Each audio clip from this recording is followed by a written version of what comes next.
Good morning. This is Sheila Evelyn, Assistant Professor, BCom General, Women's Christian College. Today, we'll be discussing about the introduction to entrepreneur. So, throughout the slide, we'll be discussing about the meaning, evolution of the word entrepreneur, the various characteristics of the entrepreneur, distinguish between entrepreneur, manager, and entrepreneurs, functions of the entrepreneur, various types of entrepreneurs, and finally, we'll be saying about the factors influencing the entrepreneur. Evolution of the concept entrepreneur. So, this word entrepreneur is from the French word entreprendre, which means between taker or go between, okay, which means that to undertake. So this entrepreneur was not something new. So it was aged back from the Middle Age or even before 17th century. This concept of entrepreneur was evolved directly or indirectly. They were coming up with this concept called as entrepreneur. So in the Middle Ages, they say that an actor or a person who's in charge of any kinds of production. So these people were called as entrepreneur. So from 17th century onwards, there were various people who framed this term or they came up with many theories to define this entrepreneur.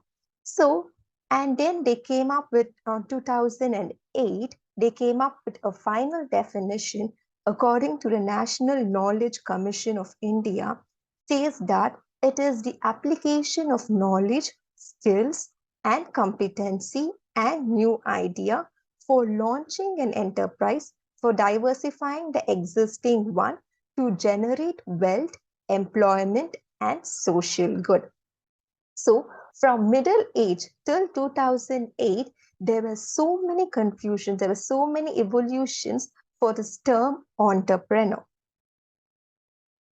We'll see how this word entrepreneur was being derived. The first one was Richard Cantleton. He is an Irish-French economist. He says that this entrepreneur is called as a risk bearer. Usually we all know entrepreneurs, the foremost thing which comes to our mind is any kind of entrepreneurs are called as risk bearer. So this Richard was a person of Irish-French economist who said that in the very beginning, the entrepreneurs are the risk bearers. So he defines that as an agent who buys the factor of production at certain price in order to combine them into a product with a view to selling it at an uncertain price in the future. So they buy a factor now and they sell the finished product at an uncertain price. That was the definition which was given by Richard. And a classic example he gave was the farmers. Why farmers is because farmers are the people without any expectations, they start doing their business. And they start, for example, plowing or they put their seeds. And then what happens is that they start their business and they continue a business and they produce their products in terms of wheat or rice or anything for uncertain receipts. And that is why they say that, Richard, he says that farmer would be a classic example for this risk bearer. Then is Jean-Baptiste Say, is a French political economist. Okay, he says that entrepreneurs are as an organizer or a coordinator.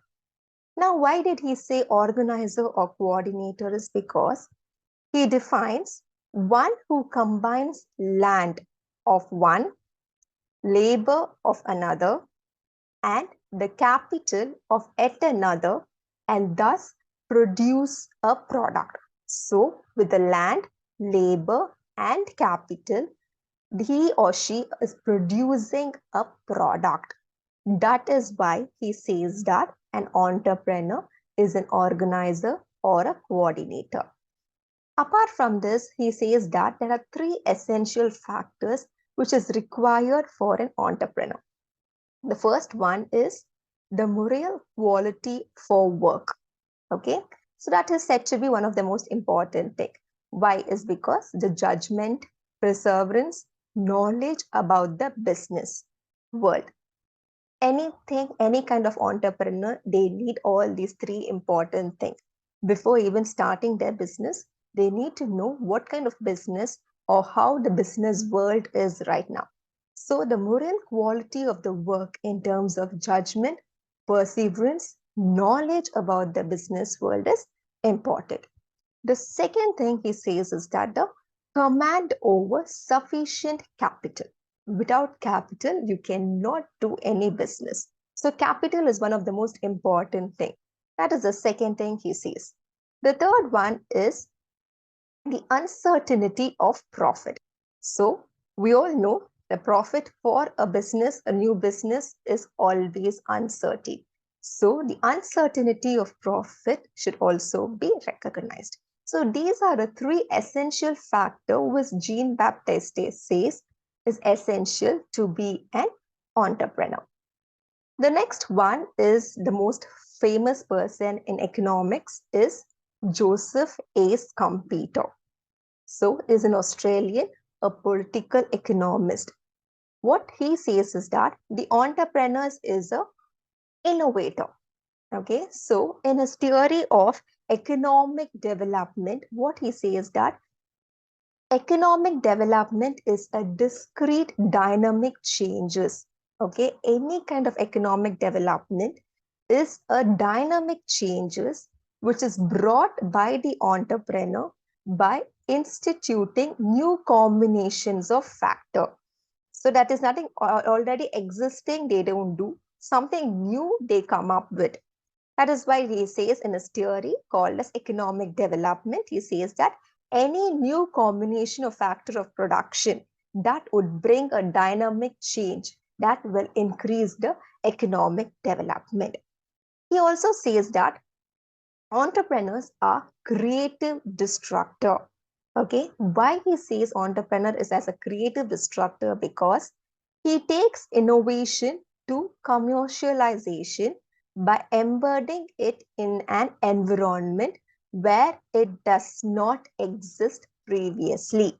So he's bringing in the innovation to a commercialization. Commercialization here is nothing but for profit. Okay, to an environment where that innovation was not already existing. Okay, that is why he says that entrepreneur is a creative destructor. And he also says that innovations occurs in 5 forms. Okay, what are the 5 forms? Is the first one is introduction of a new product. The second one is introduction of a new product of production. The third one is opening of a new market.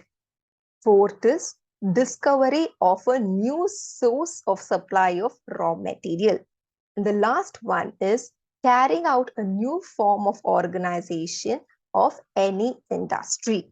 So the innovation should take place in all these 5 forms. That is what this Joseph A. Schumpeter has explained.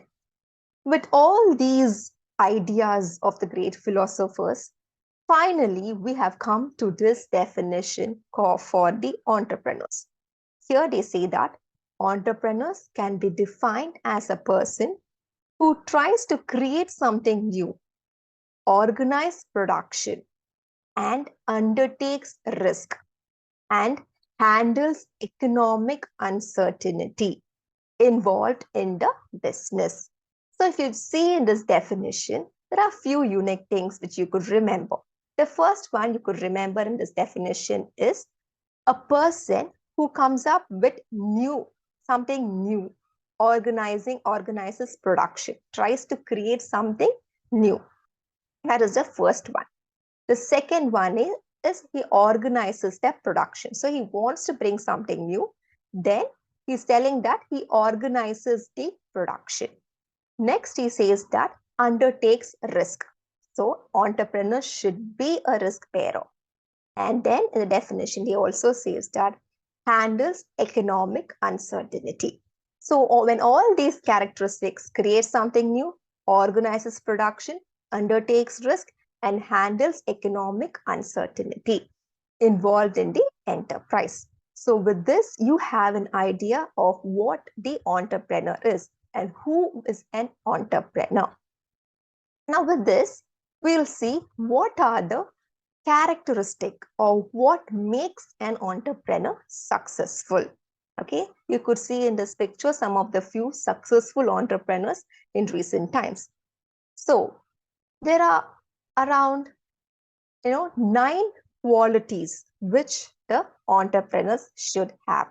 The first one is hard work, desire for high achievement, highly optimistic, independence, foresight, good organizer, innovative, perseverance, and teamwork.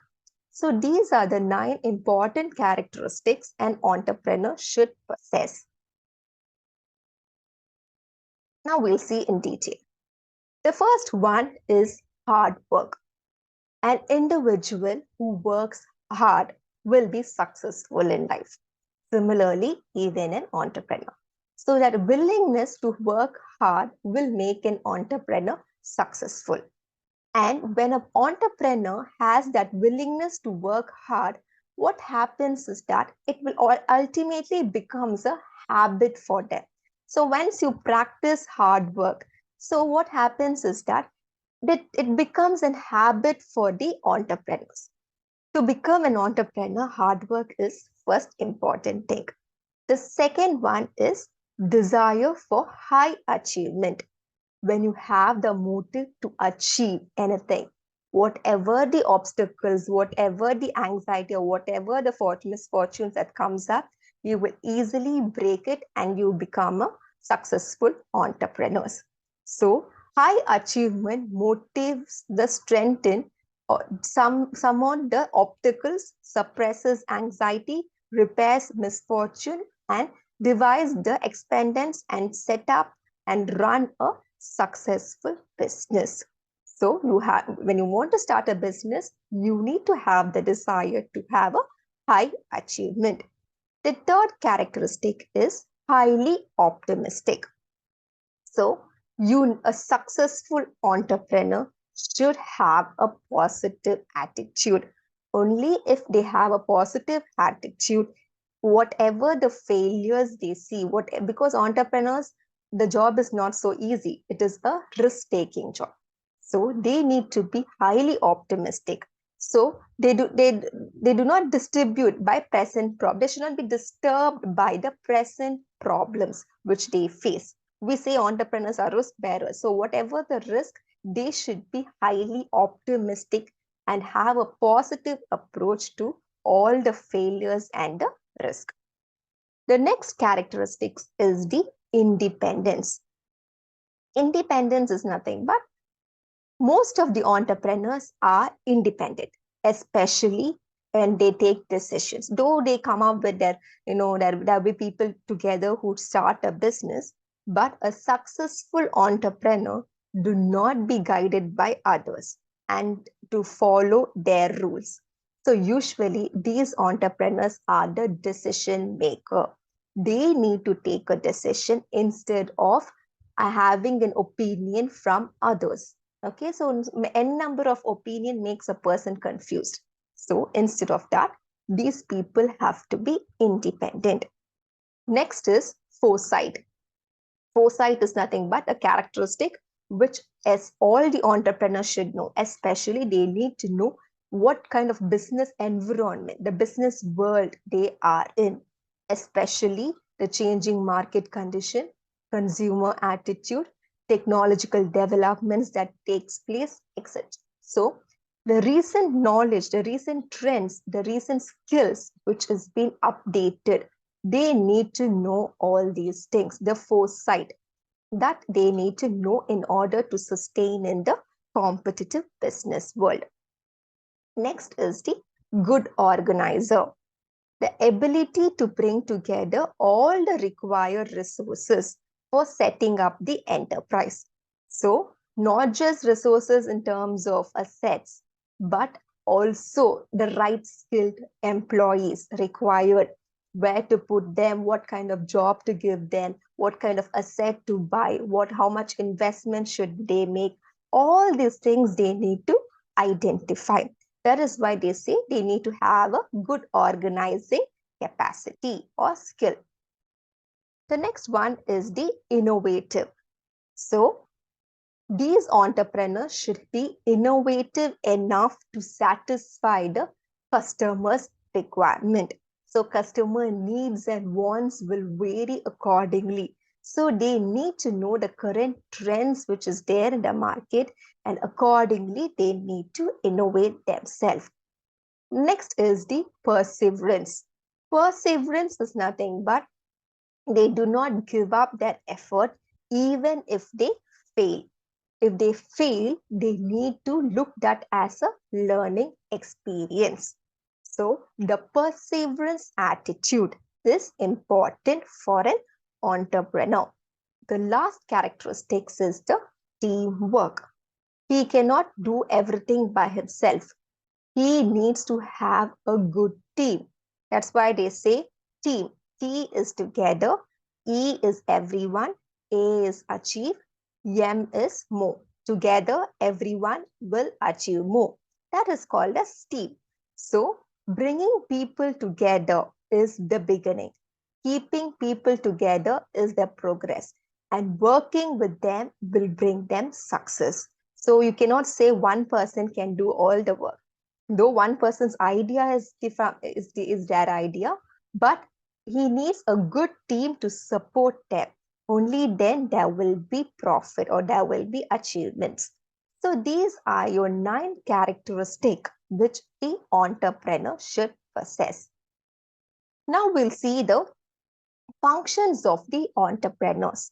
So these functions of the entrepreneurs are classified into 3 types.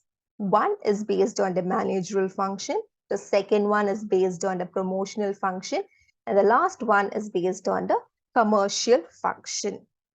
The first one is managerial function. So you all be familiar with this person called as Henry Fayol. Okay, so Henry Fayol is nothing but a person who's called as the father of principles management. So this person, you all know, has came up with this 5 managerial function. So this 5 managerial function is also important in the entrepreneurs. So first one is planning, organizing, staffing, directing, and controlling. So the first one is planning. So the entrepreneurs need to plan. They have to answer these WH questions, like what to be produced, how to be produced, when to produce, where to produce, and by whom should it be produced. So all these important questions, or WH questions, you also call it as, they need to answer. Okay, that is called as planning. The second one is the organizing. Organizing is nothing but you planned everything. Now you need to put that, or you need to execute your plan. In order to execute your plan is nothing but bringing together your men, material, machine, and money together. And you execute your plan. That is the second one, organizing. The third one is the staffing. Staffing is nothing but includes preparing inventory of personnel availables, requirement of personnel, sources of manpower requirement, the selection, remuneration, training and development, and periodic appraisal. So what happens is that they need to staff the employees properly. So they need to know staffing is nothing but when you recruit someone or when you take up manpower, you need to source right person for the right job. And then what kind of remuneration, how much you're going to pay for them, how the training and development you're going to give for them. And how, if they are doing well, the prices which you have to give for them. So this process of staffing, the entrepreneurs need to understand. The fourth one is directing. Directing is nothing but guiding, counseling, teaching, stimulating, activating the employees to accomplish the objectives. We just can't say, okay, this is your duty, you have to do that. We cannot make the employees to do that. Instead of that, simultaneously, every time you need to give them counseling, advice, guiding them whenever they are low, whenever their needs have to be met, you need to guide them accordingly. Okay, that is called directing towards the objectives. The last one is controlling. Controlling is nothing but comparing the actual performance with target or standard performance. So how much, what is the objective, what is the target you have made, and how far you have achieved it. You need to look. And then if it is not up to it, you need to take corrective actions. Okay, if they have been achieved properly, you need to appreciate them for that also. So controlling, if there is any flaws or there is anything that has to be set right, you need to know that also. So that is the controlling. So that is the first function under managerial function. We saw about planning, organizing, staffing, directing, and controlling. The second one is promotional function. Under promotional function, there are three things. One is identification and selection of business idea. So opportunity scanning and identification, that is important.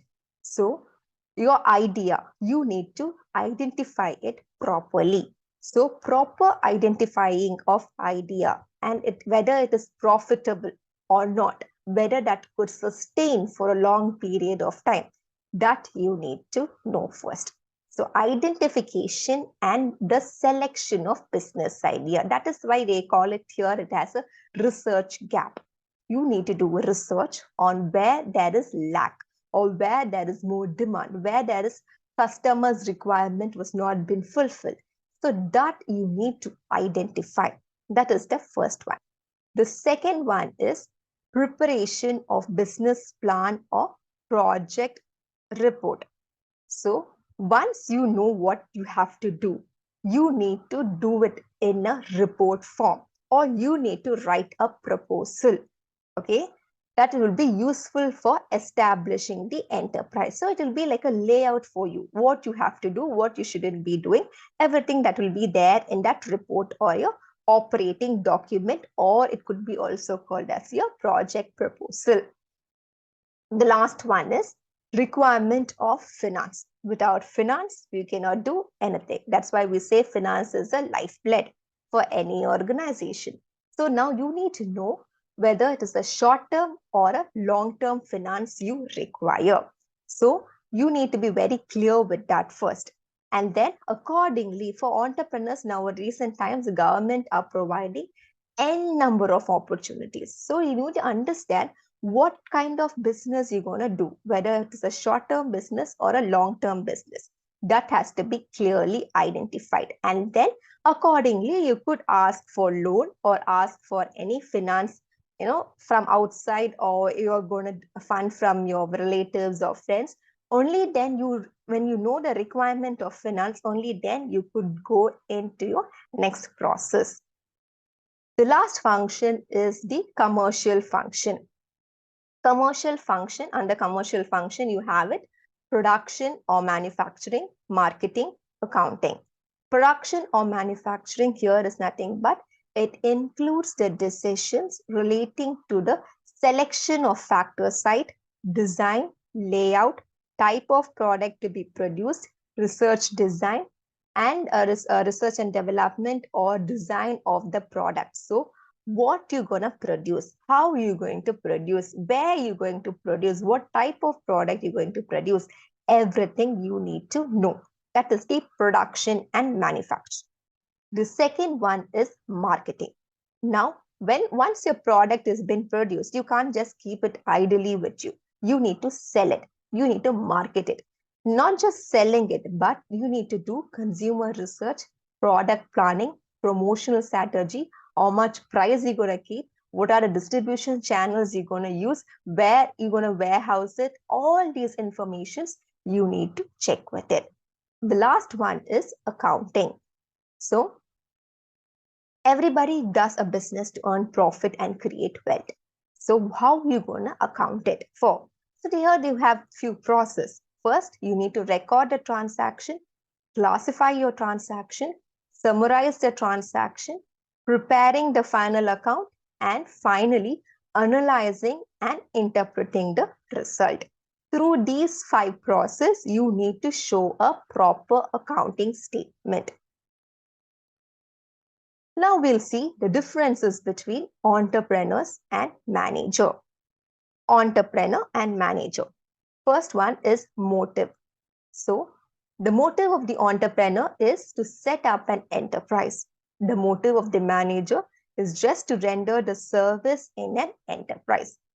Status: entrepreneurs are called as the owner and managers are called as the employees. Risk bearing: entrepreneurs accepts all risk and uncertainty involved, whereas manager does not bear any risk. Reward: profit is highly uncertain for an entrepreneur. For a manager, salary is fixed and it is certain. Innovation: act as an innovator, also known as change agent. Manager: no innovative practice is needed. They translate the entrepreneur's ideas into practice. The last one is the qualification. Here, the entrepreneur's basic qualification is high achievement motive, originality in thinking, foresight, risk-bearing capacity. For a manager, sound knowledge in management theory and practices is required. The next one is difference between an entrepreneur and intrapreneur. Now, this concept is different. What is intrapreneur now? Okay, first we'll see what is intrapreneur, and then we'll see the difference between this entrepreneur and the intrapreneur. So, intrapreneur is nothing but an entrepreneur within an already established organization. So, he is an entrepreneur within already established organization. That person is called as an intrapreneur. A classic example here I want to give you is, you all know what is Gmail. Everybody will have an account in Gmail. So do you know when Gmail was first launched? It was launched in the year 2004, 1st April. Okay. So how this Gmail came up is, Google came into picture in the year 1998. Okay. So when Google was launched, there were only 23 employees, they say. So out of this 23 employee, what happens is that there was a person called Paul Buell. Okay, what he did was, in the year 1999, he has joined Google. Okay, so when he was joined Google, he had this idea, why can't we come out with a separate email? So he was working on a web-based email with an already existing email service. So he has this idea of coming up with this unique concept. So when he was talking about this to his colleagues, what happened? None of them supported them. How can you come up with a separate email concept with a separate already existing service? How will you bring up with this idea? So what happened? There was, you all know, the Google CEO, Larry Page and Sergey Brin. What happens is that they supported him. And this concept of Google and this Gmail, what happens was, it outbroke the Yahoo, which was already there. And then what happened? This Gmail in the year 1st April 2004, they launched this concept, and today there were around 1.5 billion users, or even more than that, people use Gmail now. Okay. So why this example I told you here is that this Paul who came up with this idea of Gmail in the 1st April 2004. The idea for that was from an existing organization that is called as Google.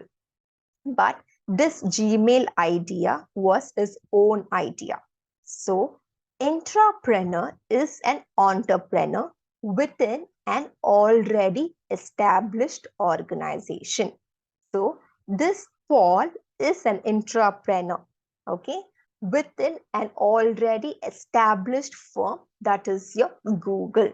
And this idea is only Paul's idea of Gmail. Okay, that is the whole concept of intrapreneur.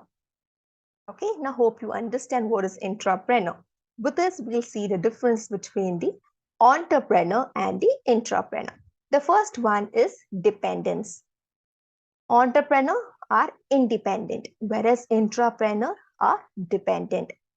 Rising of fund, himself rise fund. Funds are not raised. Risk, bears risk. Entrepreneurs does not fully bear risk. Operation, operates from outside. Entrepreneur within the organization. Now we'll see the classifications of entrepreneurs according to various types. The first one is about the classification according to the type of business. According to a type of business, the entrepreneurs are classified into 3 types: trading entrepreneur, agricultural entrepreneur, manufacturing entrepreneur.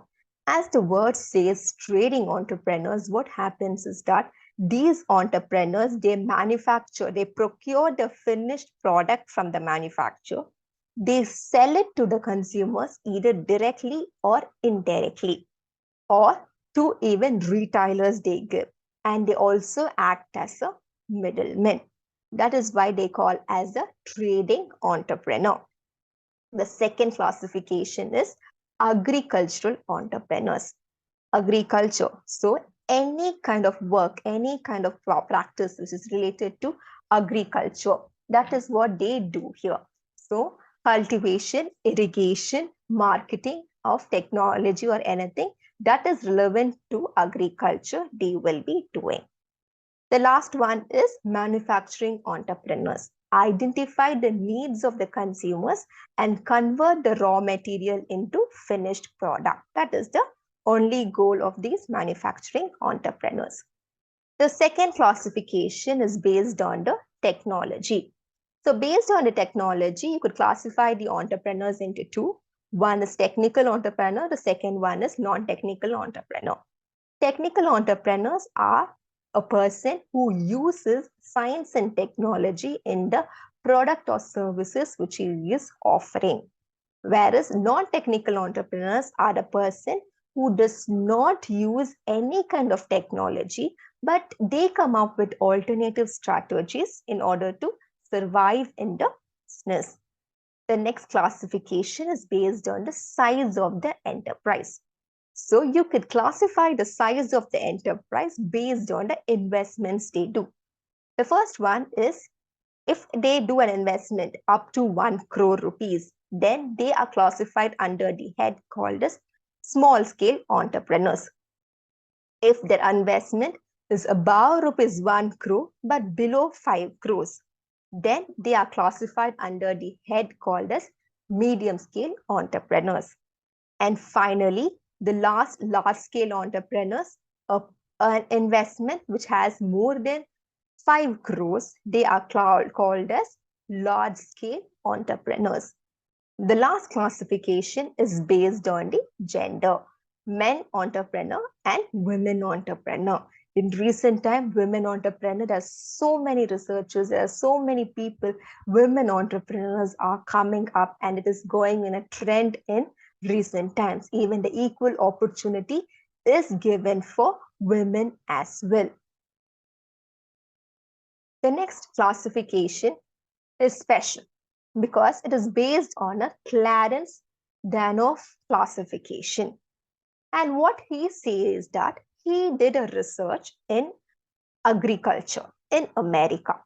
So on his basis, what he did is, at initial stage of economic development, usually entrepreneurs have less initiatives and drive because there won't be any profit for them. And as economic development proceeds, they show more innovative and enthusiastic. So based on this concept, he came up with four types of entrepreneurs. The first type is innovative entrepreneur. Innovative entrepreneur, as the name says, innovative entrepreneur, they discover new product, new market, and new goods. Anything, something, out of the box, they come up with the new ideas. That is why they say innovative entrepreneurs. The second one is imitative entrepreneurs. Imitative entrepreneurs is nothing but imitate techniques or technology innovated by the others. If they just use or they just come up with the same thing what other people have already come up with. And most of these kind of entrepreneurs you could find in underdeveloped regions. The third type is Fabian entrepreneurs. These entrepreneurs are very tricky. You know why? Because they imitate only the success. If any entrepreneurs have a successful graph, they imitate that. That is why they say they imitate only success. And these people are called as Fabian entrepreneurs. The last one is drone entrepreneurs. Drone entrepreneurs is they do not accept any innovation or changes in the enterprise. Okay, even if they go in for a loss, they will stick on to their old process. A very classic example I could give here is your Anachika shops, small shops which is still there. They will never change, no matter even if they go in for a loss, no matter if you see so many other, the big bazaars and all, big shots companies are coming up. These shops will not do any changes. How they started their business, even now, they will be doing the same kinds of business alone. The last topic is factors influencing the entrepreneurship. So here we classify the factors into internal factors and external factors.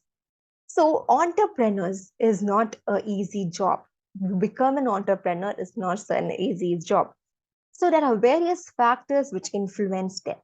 The first one is the internal factor in terms of family, demographic variables, personal characteristics, social character, personality traits, culture, environment. All these things influence them to start a business. Okay. So psychologically, from who they are, from within, from their families, from their cultures, from their demographic in terms of age, gender, or whatever it is. So first factor which influence them to become an entrepreneur, whether to be successful or not, is the internal factor. When there is an internal factor, there could also be the external factors also. Some of the influencing external factors is the political environment. Now, after this Make in India, which came into India, what happens is that you see n number of opportunities given for the entrepreneurs. If you see in this website link, which I was given here, is there's so many opportunities. There are so many things that are people still are not aware that government is giving. Okay, in terms of loans, in terms of credits, in terms of the support, whatever the support you need, government is ready to give. All you need to do is that you need to be prepared with your proposal or your project report. What kind of uniqueness, what kind of, what you have, that you need to show. First is the political environment support the entrepreneur should have. The second one is the social and cultural environment. So this is nothing but the community where you stay. Okay, the social status, the education system, the awareness which is given for the entrepreneurs, that also influences. The third one is the economic environment. Economic environment, whether the person has ancestral property or the property is earned on his own. If it is an ancestral property, it's very easy to start a business. Whereas if you have to do it from its own, it will be little, challenging for them. Details regarding the current income, standard of living, and now this depression, recession, all these things is also governing the world. So you know what, you when you invest even 1 rupee, you don't know how much profit you earn out of it. So that those economic factors is a very important thing, which is very, you need to understand before investing into the entrepreneurial shop. Next is the legal environment. There are n number of acts, there are n number of things which the entrepreneur should know. Okay. For example, Shop Establishment Act, Factories Act, Income Tax Act, Trade Union Act, Payment of Wages Act. There are n number, not just, it's easier to start a business, but they need to follow all these rules and regulations which has been prescribed by the government. If not, it would be a very challenging. That is why they say these too many laws, especially for the small entrepreneurs, find it difficult to cope up. And the last one is the technological environment. So now you know that the recent fact is your artificial intelligence, your robots, there's so many technology. Now we live in Industrial 4.0. So what happens is that industries with the most promising startup is they need technology. The innovation is a key to a successful startup. Okay. So if you see Byju's, if you see Canva, you see so many new companies when they started, it was just low, but the ways they started it, the data analytics which they shown, the services which they offered, everything was more. So in order to survive now, the entrepreneurs should be aware about the technological improvements. They need to be skilled with the recent technologies. Only then they could be successful and face the business competitive world. Okay. Thank you so much. A quick recap of what we have studied so far. So we have seen the meaning and evolution of the entrepreneurs, characteristics of successful entrepreneurs. Then we saw about who is entrepreneur, who are manager, and who are entrepreneurs. Next, we saw about the functions of the entrepreneurs, types of entrepreneurs or the classifications of the entrepreneurs. And finally, we saw about what are the factors influencing the entrepreneurship. Thank you so much.